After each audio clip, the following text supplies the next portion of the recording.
Gitugyan na lamang sa nagunag magbalantay sa archdiocese sa Ozabi sa pagpasaylo kadto sa Ginoo nga bihimo og pagpasipala sa simbahan ni San Juan Bautista. Kini ang gipanayag ng Archbishop Martinez sa Mendawawa DD atol kini sa Omelia atol sa pag-abli pag-usab sa simbahan ni San Juan Bautista diha sa Jimenez, Misamis Occidental nga ang Ginoo na ang muhimo sa paghikap sa kasing-kasing nga mapasaylo dungas pag-abli sa simbahan ni San Juan Bautista ang tao nga may pasipala sa maong simbahan. Dito Sabado, Agosto 16 sa gihimo ang maong pag-abli sa simbahan ni San Juan Bautista nga sama sa kangit-ngit sa simbahan sa diyang gisinad-an kini nga naputos sa kangit-ngit o pagpasipala karon poston pag-usab giputos kini pag-usab sa kahayag ni Kristo kay mausab kini ang kadaugan nga dili kay mabuntog bisan unsa ang pagpasipala mga pagbugal-bugal o mga kadautan. Alang sa nagunang magbalantay sa Ozamis nga pinaagi sa mga sakripisyo na ablihan ang simbahan nga sa mga Ginoo alim sa katawan o mipasaylo na ginaot ang arsobispo nga mapasaylo usab ang mihimo sa pagpasipala sa mga simbahan o nag-ampo nga panalipdan ang simbahan sa kadaot labi na sa umabot pang panahon. Busa gisilsil sa arsobispo sa katawhan nga wala tuyo nga ang katapusan nga paghimo sa katawan sa Jimenez ilang sakripisyo nadtong Biyernes mao ang ikasiyam kaadlaw nini atol kayo sa solemnidad sa pagpasaka sa langit sa mga Birhen Maria.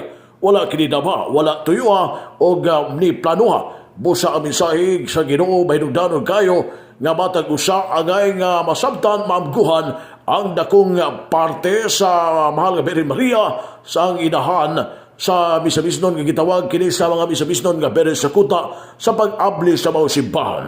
Ang pagpasaka ni Birhen Maria usa ka tibaan sa paglaom og balaang kadaugan nga nagtudlo kanato nga bisan sa labing kagit-git nga mga pagsulay adunay saad sa pagkabanhaw ug pagkabalaan.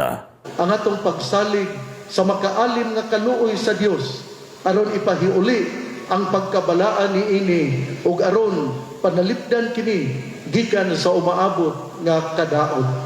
Panghinaot usab nga paghahikapon sa Ginoo ang kasing-kasing sa maong nakahimo sa paglapas sa pagpasipala nining atong simbahan. Kaluy-an ug pasayloon unta siya sa atong manunubos.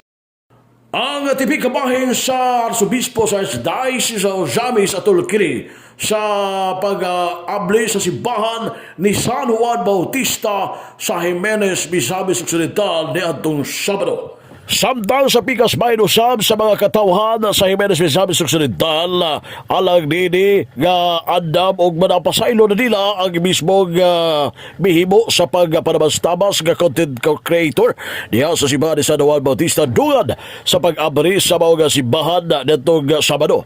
Busa sumapan hini nga mupasaylo ang Ginoo sila usab nga mga katawhan andam mupasaylo sa bihimo sa pagpanabas-tabas og alang nini nga dili na nila tugutan nga dunapay mohimo sa pagpasipala diha sa simbahan ni San Juan Bautista.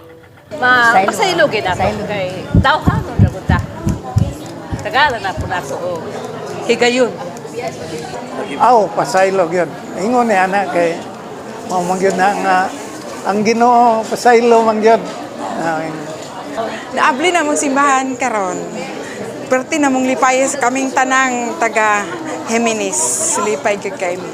Ora na. Og pasayloon na lang nato siya kay wa man siya kay bawo sing gibuhat. Andam na ko niya. Alang sa diya, din siya man siya kampana ang Radio Simbahan, W. Manuel Ron Kilisir, Dadang sa Nagbayan.